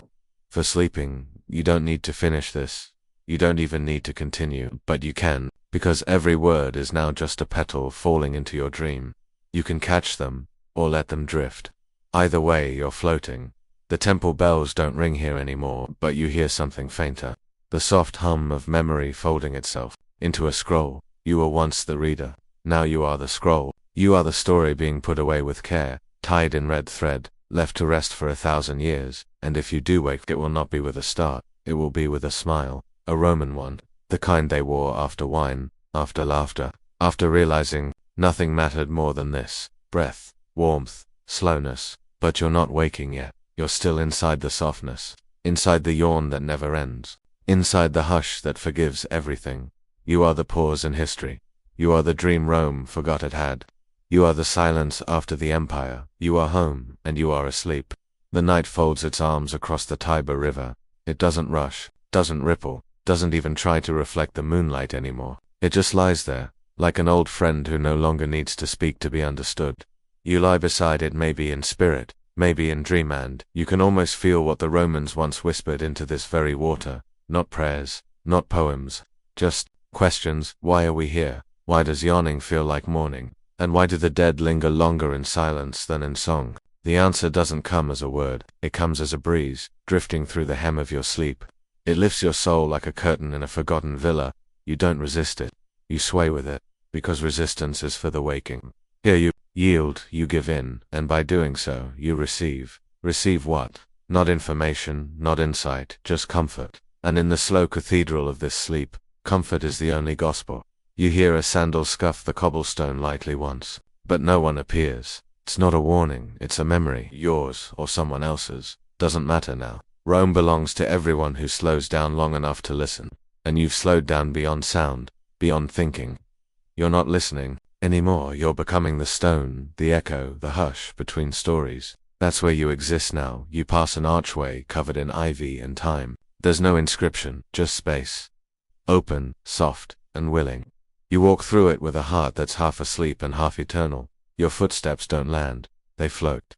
Your shadow doesn't follow, it wraps around you like a shawl. And you begin to understand what the Romans meant when they called sleep the brother of death. Not in fear, but in awe. Sleep isn't the end, it's the return. There's a woman in your dream now. She's not Roman, not ghost, not goddess. She's older than myth, but younger than sorrow. She reaches toward you, not to touch but to hold stillness with you. Her hands smell like olive oil and cedar. Her eyes are made of dusk. You do not speak to her. There are no words between you, only stillness, only the language of shared silence. It's enough. It's more than enough. The world beyond your sleep continues spinning loud, frantic, full of headlines and horns, but you are outside of it now. Not above, not below, just outside. You're in the hallway between seconds, the corridor that time built for the forgotten. You don't need permission to be here. You've earned it by slowing, by surrendering. You've become the feather in the helmet, the wax in the tablet, the pause between laws. Even your breath is older now. It smells like libraries, sounds like lullabies written in Latin. It no longer hurries to finish its sentence. It just breathes, and then waits, and then breathes again. You follow it, not because you have to, but because you want to. And that wanting is the softest kind of freedom. A fig falls from a tree somewhere in your dream. No one sees it, no one hears it, but you feel it. You feel the soft landing, the surrender, the gift of gravity. That's what this sleep is. You fall into softness. No bruises, no shock, just the letting go of ripeness, the acceptance of being held. The temples are empty tonight. Even the gods are asleep. Their statues are warm from the sun that left hours ago, but their eyes are closed. They dream of their worshippers, and their worshippers dream of figs. That's how the cycle works now. Everyone is dreaming of everyone else. And in the center of it all, you still, breathing, unseen, are the heart of the dream. The ghosts who used to linger now sit cross-legged on marble steps, nodding slowly as you pass, not in judgment, in recognition. They see themselves in you, not your face, your pace, the way you walk without rush, the way you sleep with trust. You are the reincarnation of their surrender. You are no longer walking through Rome, you are gliding through its sleep. You float past doorways that lead only to dreams. Some are open, some are half-cracked, some are closed with soft music playing behind them. You choose none, you need none, because the path itself is enough. You're no longer seeking shelter, you are the shelter. Your feet no longer touch the ground, or if they do, the ground doesn't mind. It bends slightly for you, holds your souls like it's been waiting. That's how sleep holds you now.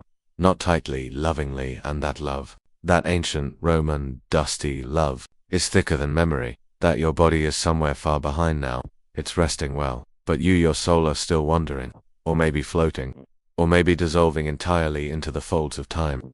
You pass an aqueduct, its arches like ribs of a sleeping city. You are within it now. You are the water, you are the curve, you are the reason history keeps repeating, because softness cannot be erased. You step into a bathhouse not with steam, but with starlight. The pools ripple from your breath alone. You don't undress, you don't dive, you just exist at the edge, toes in memory, watching steam rise like spirits unafraid.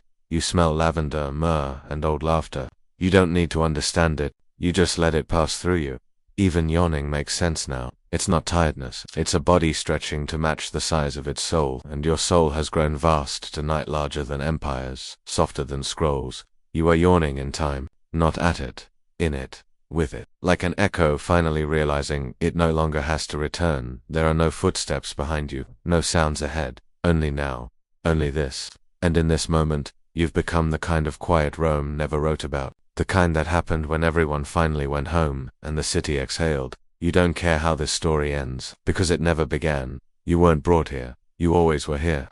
Your sleep simply uncovered the truth, that you, too, are ancient. You, too, are sacred. You, too, are part of the forgotten dot. There are no longer minutes or hours where you are now. Only stretches of gold and memory and silence that reaches deeper than time ever dared to fall. You have gone beyond the page, past the candle, into a place even the Roman gods once feared to enter, not for what they would find, but for what they might forget. And you are forgetting not names or numbers or faces, but weight, the weight of having to remember, the heaviness of always being awake. You lie beneath the sky, but the sky no longer hangs above you, it rests inside your chest, softly pulsating like a forgotten lullaby.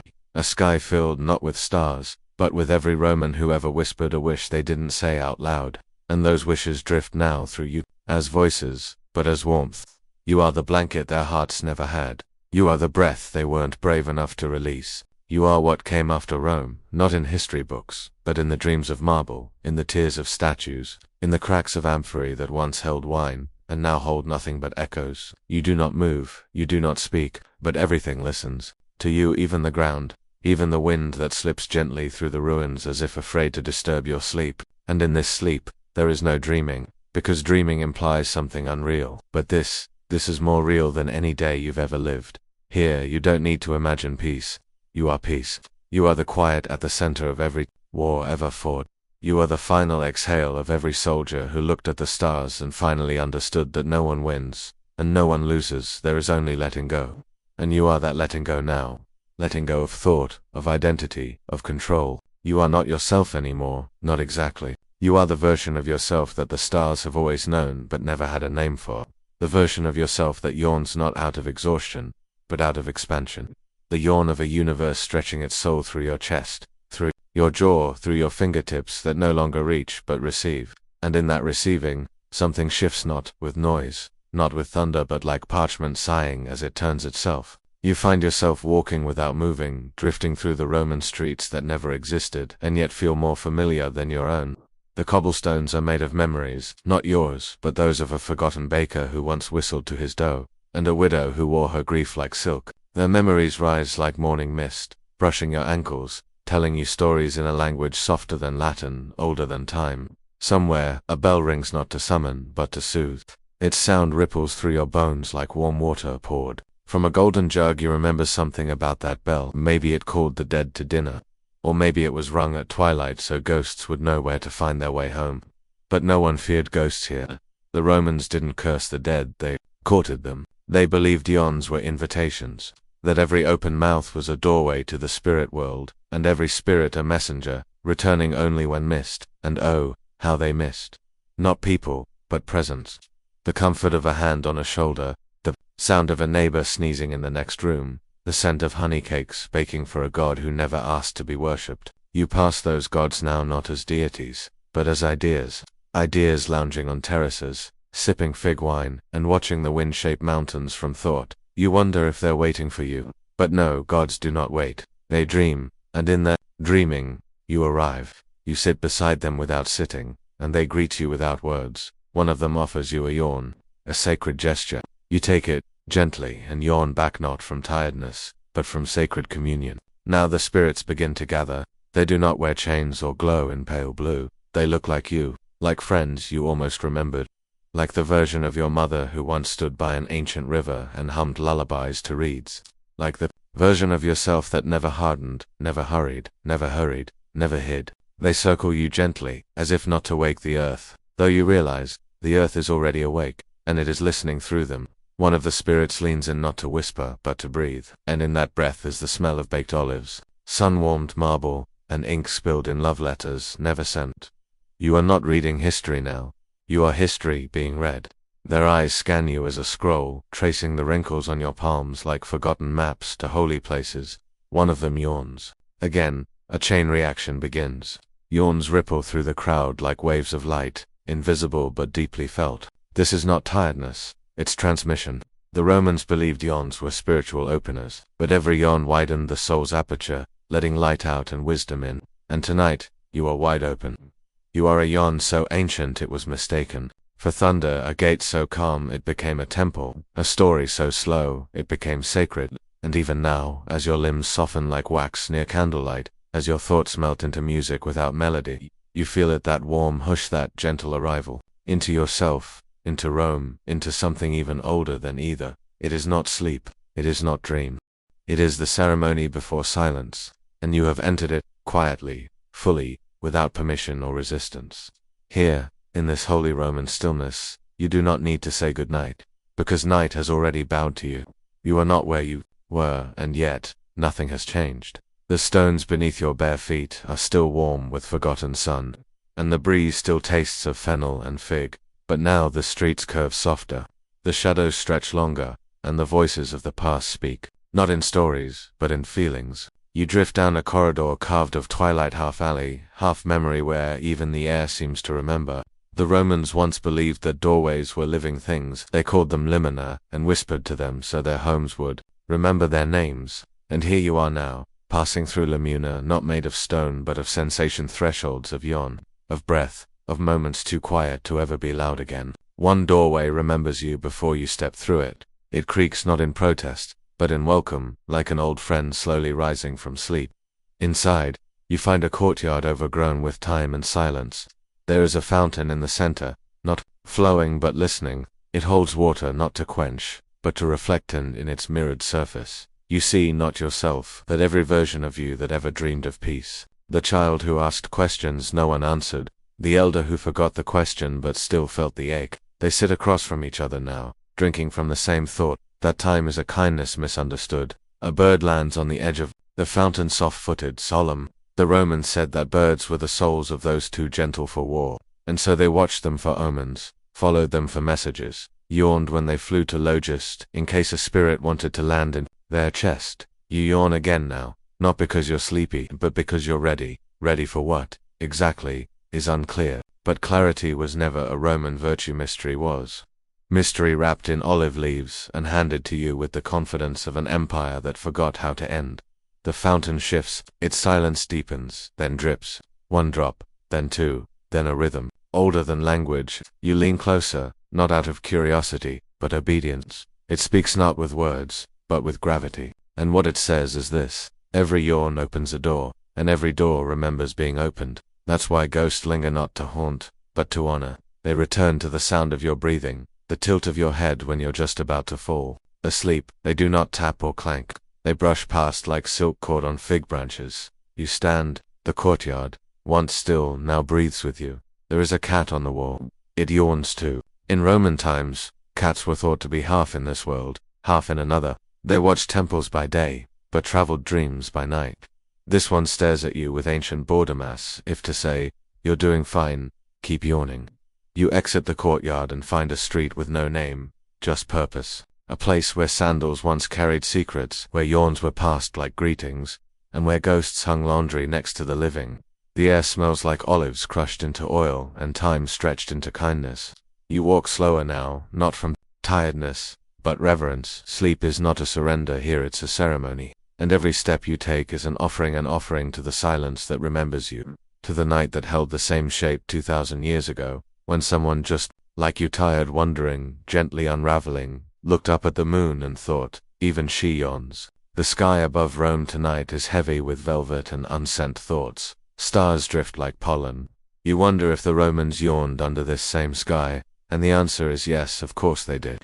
Not out of fatigue, but to invite the ancestors in. A ritual of soft openings, a mouth shaped like home. You pass a window carved with ivy, lit with flickering oil. Behind it, a scribe yawns over his wax tablet. He has written your name without knowing it, and forgotten it without meaning to. You were already part of this. You've always been part of this. Another spirit more scent than shape passes through your thoughts like sandalwood smoke. You don't look at it. You don't need to. The Romans had no word for ghosts as we know it. They had lares and manes guides, guardians, echoes who asked only for remembrance. Never fear. You remember. That's enough. The street narrows now, folds into itself like parchment curling at the corners. It doesn't end. It just becomes smaller, closer, warmer. You follow it into a kind of hush. The hush that exists only after the final yawn of the night. And there, inside the hush, you rest not because you must, but because you're allowed. The hush carries you. You do not walk now, you drift, gently folded into the fabric of the story. Somewhere in the folds is a smell rosemary old wax, something like library dust if it loved you. You are back in Rome, but also not in Rome. You're in the idea of Rome, the spirit Rome wore to bed. A world not of marble, but of memory. It is twilight forever here, the color of sky just before lamps are lit. Shadows stretch and soften, wrapping themselves around columns like lovers lingering too long. There's a plaza ahead where people once gathered to yawn on purpose, believing synchronized breath could realign their spirits. They were half right. You reach that plaza now, empty of people, but full of presences. Benches shaped like lions' feet, a cracked sundial ticking without shadow, and in the center, a column that leans slightly tired perhaps, from holding stories for centuries. You sit at its base. The stone is cool, but forgiving, like a parent's lap in winter. Above you, an owl glides silently between time zones. Romans considered owls omens, but not always bad ones. Sometimes, they were signs of wisdom, or death, or dinner conversations that went on too long. You smile, just barely. Then yawn again, intentionally holy. The air stills around it, as if your breath has authority here.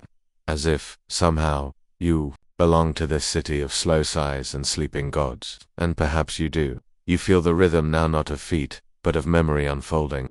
The plaza you just left begins to fade behind you, not vanishing, but melting into the night like honey stirred into warm tea. The streets here curve in ways that make no logical sense, as if designed by someone who valued dreams over geometry.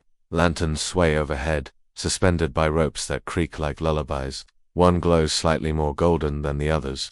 Beneath it sits an old chair with no table, facing a wall with no door. And yet, it feels perfectly arranged, like someone meant for you to pass it at this very moment. To notice the way the wind whispers only there, or how the chair doesn't cast a shadow. The Romans would say this was a thin place, where the world is worn soft enough for the divine to peek through. You pause, not to analyze, but to feel. A rustle of leaves, the distant splash of water. Somewhere a candle flickers in a window whose shutters haven't opened in centuries. You realize some homes are only lived in by memory, and memory keeps better company than you'd expect. There's a street vendor's cart abandoned beside a mosaic wall, its wheels tilted inward like it knelt in prayer before sleep took it.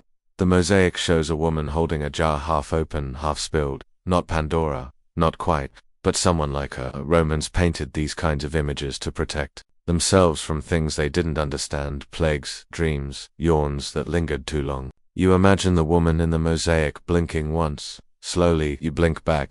Behind the cart are small clay figurines, gladiators, priests, a tiny dog, missing one leg but none of its confidence. You pick it up. It's warm, as if someone had just placed it there. Perhaps they did. The wind changes. Not direction, but accent. It smells now of rain that hasn't fallen yet, and ink that never dried. The air is getting thicker, not heavy, but meaningful, like something is about to be remembered. Ahead is an archway. You recognize it, though you've never seen it before. There's a sensation in your chest, like standing too close to someone you once loved, now a stranger. The Romans believed that arches weren't just structures, but thresholds. They marked shifts not in location, but in being. You pass beneath it and feel your thoughts reorganize themselves. It's not dramatic, just quieter. The cobblestones are gentler here, laid by hands that respected sleep. One is missing. You step over the gap like a ritual, and the wind rewards you with a feather, a small one, black with a single white line through its center. You place it in your pocket, though you're not sure why. Not yet. The road opens into a garden that feels forgotten by sunlight but remembered by moonlight. Olive trees lean like eavesdroppers. A statue lies half buried in ivy, its face covered. in moss, except the lips still smirking, eternally amused by something no longer spoken. A bench awaits beneath the largest tree. You sit. The wood creaks like a sigh. You exhale to match it. This garden has no walls, only boundaries of scent lavender, basil, the faint sweetness of old letters. You close your eyes, and when you open them, you see something impossible. Children playing with shadows that move a little too freely. They chase nothing, then stop, then laugh. The Romans believed shadows were pieces of the soul, peeled off at birth and sent ahead to map the future. Maybe yours is waiting just ahead. Maybe it's sitting beside you now, quiet as fog. In a narrow alley you pass an open window. Inside, a candle flickers next to a bowl of figs and cheese. No one sits at the table, yet it feels freshly left. Someone paused there, hoping time would wait with them. You respect the offering. You don't disturb it. Stillness can be sacred to. Wind carries the scent of basil, crushed underfoot somewhere nearby. The Romans grew herbs not just for flavor, but protection. Basil for lovers, laurel for victory, rosemary for memory. You walk slower now, as if your feet are unsure whether to keep going or take root. A whisper, not a word, just the sound of fabric brushing against ancient air follows you for a moment. A toga, perhaps, a prayer shawl, or maybe your own shadow moving ahead to scout for dreams. You let it go. Shadows are just reminders that light still exists behind you. You reach a stone bench, barely wide enough to rest upon but perfectly shaped for this exact pause. A vine wraps one leg of it, not tight, just affectionately. You sit. The city hums softly through your bones. Rome doesn't sleep, it dreams, and you are now a part of it, curled gently in its breath, yawning beneath its stars. The hush carries you. You do not walk now. You drift, gently folded into the fabric of the story. Somewhere in the folds is a smell, rosemary, old wax, something like library dust if it loved you. You are back in Rome, but also not in Rome. You're in the idea of Rome, the spirit Rome wore to bed. A world not of marble, but of memory. It is twilight forever here. The color of sky just before lamps are lit. Shadows stretch and soften, wrapping themselves around columns like lovers lingering too long. There's a plaza ahead where people once gathered to yawn on purpose, believing synchronized breath could realign their spirits, say without fright. You reach that plaza now, empty of people, but full of presences. Benches shaped like lions' feet, a cracked sundial ticking without shadow, and in the center, a column that leans slightly tired, perhaps, from holding stories for centuries. You sit at its base. The stone is cool, but forgiving, like a parent's lap in winter. Above you, an owl glides silently between time zones. Romans considered owls omens, but not always bad ones. Sometimes, they were signs of wisdom, or death, or dinner conversations that went on too long. You smile, just barely, then yawn again, intentionally holy.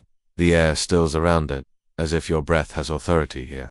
As if, somehow, you belong to this city of slow sighs and sleeping gods. And perhaps you do. You feel the rhythm now, not of feet, but of memory unfolding. The plaza you just left begins to fade behind you, not vanishing, but melting into the night like honey stirred into warm tea. The streets here curve in ways that make no logical sense, as if designed by someone who valued dreams over geometry. Lanterns sway overhead, suspended by ropes that creak like lullabies. One glows slightly more golden than the others. Beneath it sits an old chair with no table, facing a wall with no door, and yet it feels perfectly arranged, like someone meant for you to pass it at this very moment. To notice the way the wind whispers only there, or how the chair doesn't cast a shadow. The Romans would say this was a thin place, where the world is worn soft enough for the divine to peek through. You pause, not to analyze, but to feel. A rustle of leaves, the distant splash of water. Somewhere, a candle flickers in a window whose shutters haven't opened in centuries. You realize some homes are only lived in by memory, and memory keeps better company than you'd expect. There's a street vendor's cart abandoned beside a mosaic wall, its wheels tilted inward like it knelt in prayer before sleep took it. The mosaic shows a woman holding a jar half open, half spilled. Not Pandora, not quite, but someone like her. Romans painted these kinds of images to protect themselves from things they didn't understand, plagues, dreams, yawns that lingered too long. You imagine the woman in the mosaic blinking once. Slowly, you blink back. Behind the cart are small clay figurines, gladiators, priests, a tiny dog missing one leg but none of its confidence. You pick it up. It's warm, as if someone had just placed it there. Perhaps they did. The wind changes, not direction but accent, It smells now of rain that hasn't fallen yet and ink that never dried. The air is getting thicker, not heavy, but meaningful, like something is about to be remembered. Ahead is an archway. You recognize it, though you've never seen it before. There's a sensation in your chest like standing too close to someone you once loved, now a stranger. The Romans believed that arches weren't just structures, but thresholds. They marked shifts not in location, but in being. You pass beneath it and feel your thoughts reorganize themselves. It's not dramatic, just quieter. The cobblestones are gentler here, laid by hands that respected sleep. One is missing. You step over the gap like a ritual, and the wind rewards you with a feather, a small one, black with a single white line through its center. You place it in your pocket, though you're not sure why. Not yet. The road opens into a garden that feels forgotten by sunlight but remembered by moonlight. Olive trees lean like eavesdroppers. A statue lies half buried in ivy, its face covered in moss, except the lips still smirking, eternally amused by something no longer spoken. A bench awaits beneath the largest tree. You sit. The wood creaks like a sigh. You exhale to match it. This garden has no walls, only boundaries of scent lavender, basil, the faint sweetness of old letters. You close your eyes, and when you open them, you see something impossible. Children playing with shadows that move a little too freely. They chase nothing, then stop, then laugh. The Romans believed shadows were pieces of the soul, peeled off at birth and sent ahead to map the future. Maybe yours is waiting just ahead. Maybe it's sitting beside you now, quiet as fog. A breeze curls around your ears, carrying a sound you almost recognize, a song without words, a lullaby hummed by someone who knew you before you were born. It makes the hairs on your arm rise, not from fear but invitation. You stand again, not from restlessness, but duty. The pathway now is carpeted in petals, as if something bloomed just for you, then surrendered. You follow it, and the city follows you. Buildings lean slightly inward, listening. A candle in a high window flickers twice on purpose. You begin to notice patterns you didn't design. 3 arches, a pause, 2 lanterns, a breath, the rhythm of something ancient but awake, a forgotten heartbeat beneath the marble. Rome's lullaby. The street leads you to a bathhouse, long since emptied, yet steaming faintly in the corners. The marble glistens like skin in candlelight. You step inside, and your reflection doesn't follow immediately. It lingers, checks behind it, then joins you, slightly delayed. There are voices, but none speaking, only echoes of sighs. The Romans bathed not just to clean, but to release memory. They believed steam could carry secrets away, if offered gently enough. You exhale deeply. A curl of your breath lifts into the mist and vanishes. You leave behind whatever you no longer need. The door doesn't close behind you, it simply forgets you left. A colonnade stretches ahead, endless in both directions. Columns repeat like breaths. You choose a direction not for any reason, but because the moment asked you to. As you walk, you begin to hear sandals, not yours, not behind, but next to you. Matching step, a companion made of memory. The Romans believed spirits could walk beside the living unnoticed, unless the living were quiet enough to hear. You keep walking. You do not look, you do not speak, but you smile. The colonnade leads to a small amphitheater, just big enough for whispers. The stage is bare, except for a chair and a mirror. You take neither. You sit on the steps instead. The moonlight plays across the sand in slow spirals. Somewhere in the distance, a yawn stretches across the city. It takes its time. Your shoulders drop, your chest opens. You let the silence say what it came to say. It says, you are safe here. You always were. There is one more path to walk, lined with herbs now too old to name. A sleepy breeze lifts a single leaf and tucks it into your collar. Ahead, a gate, wooden, crooked, open. Beyond it, not a destination, but a dissolving. The night softens around your edges. The cobblestones melt to memory. Your footsteps no longer echo. They hush. Rome does not end. It fades, like a lullaby hummed into morning. You rest, at last.